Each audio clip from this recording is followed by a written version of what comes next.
ऐसे धोरी नहीं आई के घाटा, काटा के दम पे उठाई न दुपाटा, नहीं तो आइल फेर आवाई दे हम साटा।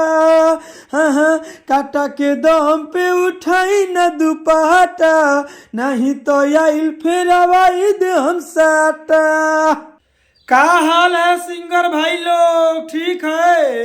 ये जो गाना लिखे हैं ना, रंगदारी गाना लिखे हैं, काटा के दम पे उठाई ना दुपाटा, बिल्कुल हम न्यू ट्रैक नया अंदाज में आइए फ्री में गाना लिखे हैं।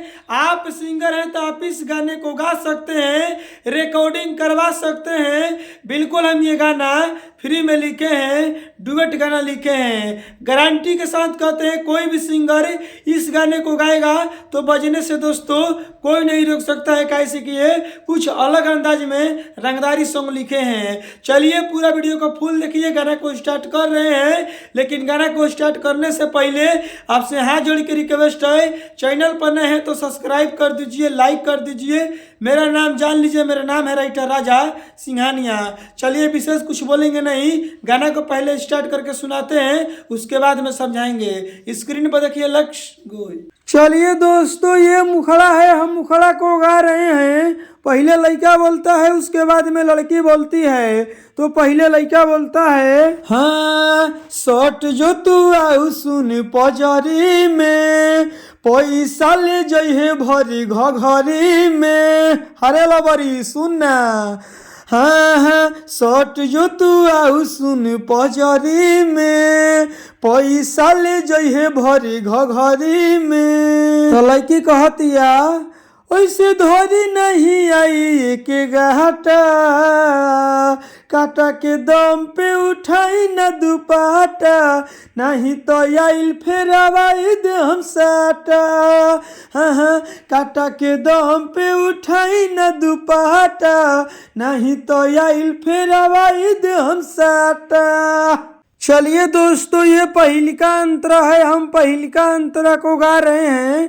पहले लड़की बोलती है, उसके बाद में लड़का बोलता है। तो पहले लड़की बोलती है, हमारी डाड़ी लोपो कौआ नाही धइले, तोहरा लेखा के तना अइले और गइले।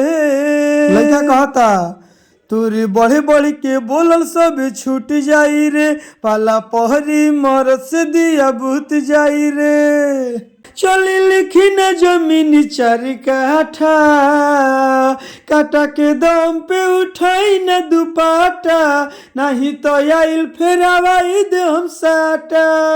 हाँ, काटा के दम पे उठाई न दुपाटा, नहीं तो आइल फेर आवाई दे हम साटा।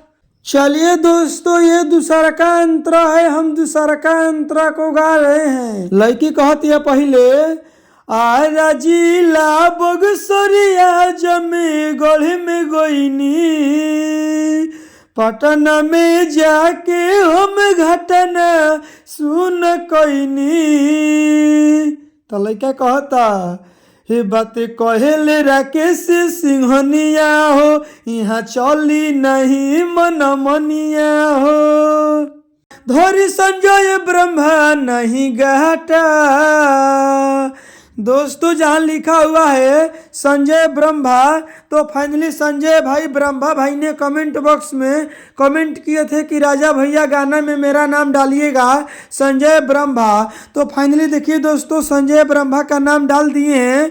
अगर इसी तरह आप भी सिंगर हैं, अपना गाना में नाम डलवाना चाहते हैं, तो सबसे पहले आपको करना क्या पड़ेगा कि हम आपका गाना में नाम लेंगे। सबसे पहले आप चैनल पर नए हैं तो सब्सक्राइब कर दीजिए, लाइक कर दीजिए, कमेंट बॉक्स में आप अपना नाम लिखिए कि आपका नाम क्या है। अगली वीडियो बनाएंगे तो उस गाने में आपका नाम ले लेंगे, जैसे संजय ब्रह्मा जी का नाम लिए हैं। आगे का लाइन, धोरी संजय ब्रह्मा नहीं घाटा, काटा के दम पे उठाई न दुपाटा, नहीं तो आइल फेर आवाई दे हम साटा।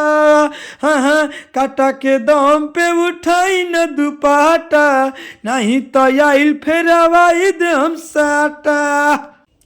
चलिए दोस्तों, गाना समाप्त हो गया है और मेरा बतिया को ध्यान से सुन लीजिए।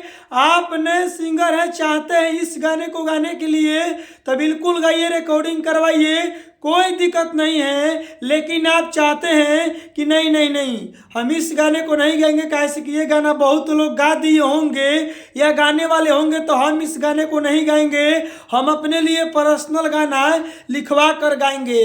तो अगर आप नए सिंगर हैं, पर्सनल गाना लिखवाना चाहते हैं अपने लिए स्पेशल गाना, तो देखिए स्क्रीन पर मोबाइल नंबर है, कॉल करके हमसे बात करिए, हम आपको पर्सनल गाना लिख कर दे देंगे, इनसे बढ़िया, इनसे बेस्ट। स्क्रीन पर मोबाइल नंबर है, कॉल करके हमसे बात करिए। विशेष कुछ नहीं बोलेंगे, चैनल पर नए हैं तो सब्सक्राइब कर दीजिए, कॉल करिए पर्सनल गाना लिखवाने के लिए हमारे पास कॉल करिए। Bye bye, love you.